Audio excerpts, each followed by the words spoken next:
Hey everybody, it's Lottie, and today I'm going to show you how I planted up this beautiful crate for some gorgeous autumn colour, and even some of the plants will keep on going way into the winter months to give your garden that lovely little booster of colour just as we need it.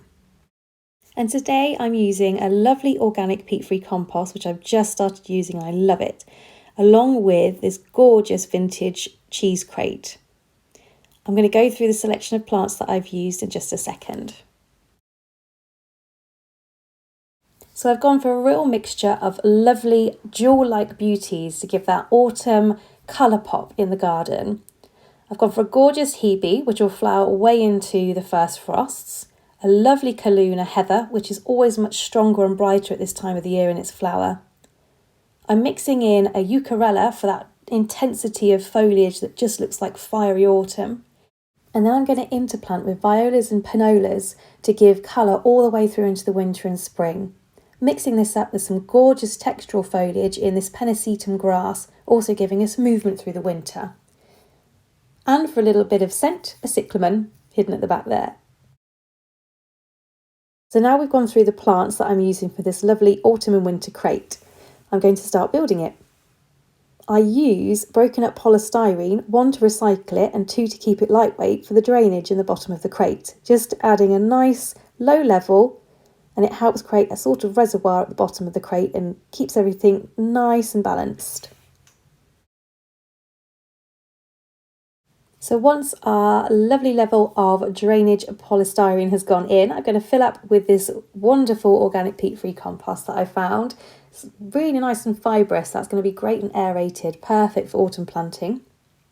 And I'm going to fill this up nearly to the top. I'll show you where in just a sec.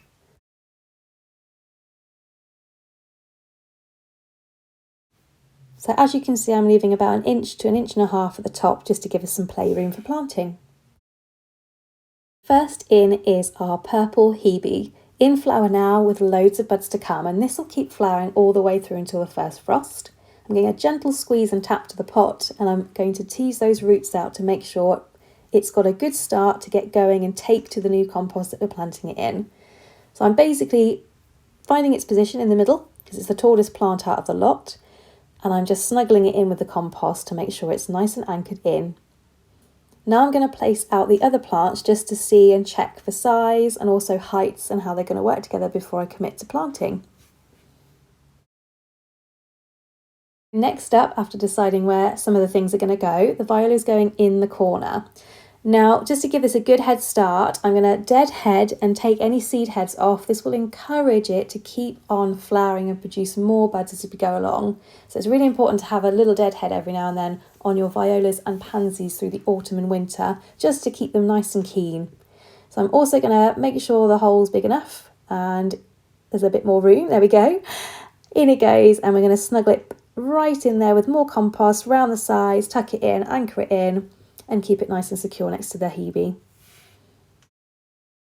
Now I've decided that the pennisetum grass would look lovely towards the back as well, so back right corner for me, and you can see it's got lovely plumes coming, and this pennisetum's got a nice sort of red browny tinge, adding to our autumn tones for this crate. So again, I've just teased the roots a little bit just to make sure they anchor in once they're planted, and that's going to provide us a nice bit of waftiness at the back of our crate.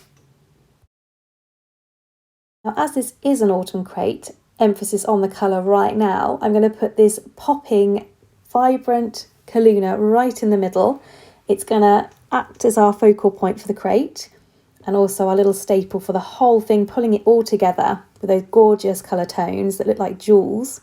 Now this one is quite well rooted, so a good little tear and wiggle of the roots to make sure once it's planted it settles in nicely. And then I'm also just making sure there's enough room either side to put the rest of our plants into. The cyclamen that you just saw in another viola. I'm just going to squeeze as much as I can in this crate. Let's make it look really good for some nice autumn colour and interest in our garden. And now I'm happy that that's lovely and centralised. I'm going to go in with another viola, but I'm going to go in the opposite corner to the one we planted earlier. That should help balance up the crate a little bit, keep the interest. But the violas, I just love to add a good chunk of them because they will just keep flowering through the winter Even when it's snowed, they've had a little bit of, trauma from the snow and the cold, but they bounce back. They are so good for longevity.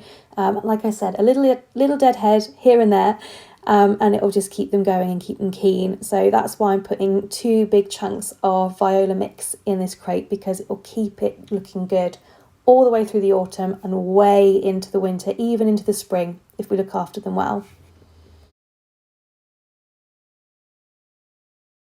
So now in with our lovely scented cyclamen. These always remind me of little autumn flames. Now they're only hardy down to about -5, so be prepared that if it's not in a sheltered spot, they might not last the whole winter, again, which is why I've put the violas in there for longevity. But for autumn colour, which is the aim of this whole video and this crate, it's fantastic, and they'll keep on flowering until we get down to about -5. Again, like the violas, dead head occasionally, nice little potter outside with a coffee, and go and dead head your cyclamen, just to keep on getting those fantastic flame-like, beautiful scented blooms in your crate through the autumn. Now, last but not least, I'm putting in this fiery little number, Euchorella. You can also use a euchra, they're pretty much the same thing in terms of foliage. Such good colour for the autumn. I always put euchras and euchorellas in any design I'm doing, whether it's border, whole garden, plant, pot, basket. They've just got such a nice vibrancy about them, and it just breaks up the flowers. So it's lovely to have a crate full of flowers. It really is. But this foliage just adds another texture, a bit of movement, low level colour as well in the crate that will just slightly go over the edge, breaking up that wonderful vintage wood crate that we've got. And these will keep on going through the winter as well. They'll look a little bit scruffy towards the end of winter, and then they'll regenerate in the spring. So actually, even though this is predominantly an autumn crate for autumn colour right now, it will actually give you, all the varieties in here will give you something through the year on year. So it's not just a crate for this particular year or this particular season. It will keep on going and keep on giving as long as you look after it. Deadhead it, give it a trim every now and then, it will keep on going. But in terms of seasonal colour, for the autumn, this is hitting all of those gorgeous jewel-like, fiery, cosy colours that we want to see, that make us just feel a little bit warmer and a little bit brighter for the time of year. So once everything's in place, I'm just going to top up with a bit of compost to make sure all the roots are covered and they're nice and snug and the plants are secure in the crate completely. So that's it. That's our beautiful vintage cheese crate planted up. So you could use any crate for this, any kind of planter, just to give you an idea on the different colours and plants you can use for the autumn, for that nice pop, that dual colour, cosy feel, anywhere in your garden. This could go on a patio. You could even keep it in the house if you wanted to, put it by a nice sort of cool window. It looks lovely, really cheery for this time of year. And like I said, this will keep on going year on year if you look after it as well.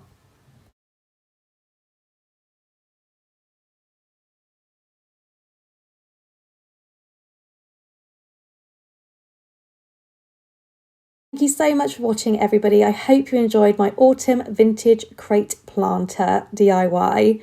Please make sure you subscribe and also comment down below if you had a go. See you next time. Bye.